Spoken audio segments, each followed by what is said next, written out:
Respected President and General Secretary and board members, this is Ajay Kumar Rai from Nepal. I would like to share the trade union situation in Nepal, so that I would like to share it. First of all, thank you to the Chair and General Secretary to giving me time. Yesterday we discussed the rights of transport workers agenda 7.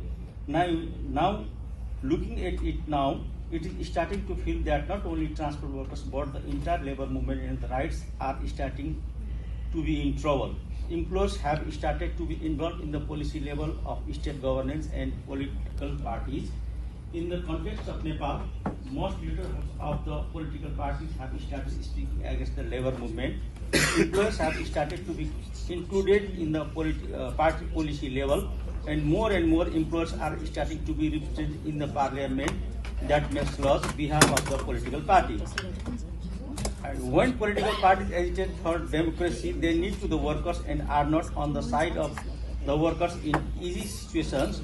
On February 13, the Supreme Court of Nepal decided that the Labour Act will not be effective in the unions of the finance sector from now on, according to which it is now seen that there will be problems for union activity in the unions of the finance sector and also public sector. Also, it is seen that there will be difficulties in the registration, renewal and CBA elections, etc.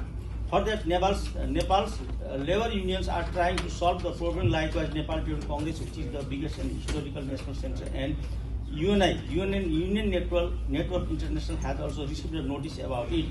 Similarly, on other issues, including the issuance of the School Education Act by the Parliament, the government had reached an agreement through negotiations after thousands of teachers protested in Kathmandu last year.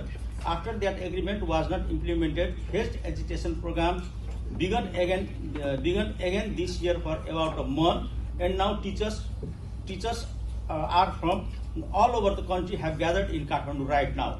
They are currently active in their areas as a general strike, and tens of thousands have been peacefully taking out rallies and marches in Kathmandu city every day.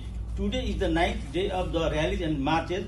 The traffic system in Kathmandu is becoming chaotic every day, and government only asked to come to the talks, but the teacher friends are saying that there is nothing else but to implement the previous agreement. The teachers movement is ongoing under the leadership of CNT, Confederation of Nepalese Teacher, and 15 Teachers Federation of Nepal are affiliated to it. Other trade union centers like Nepal Trade Congress, concerned organizations have expressed solidarity with the teachers movement. Similarly,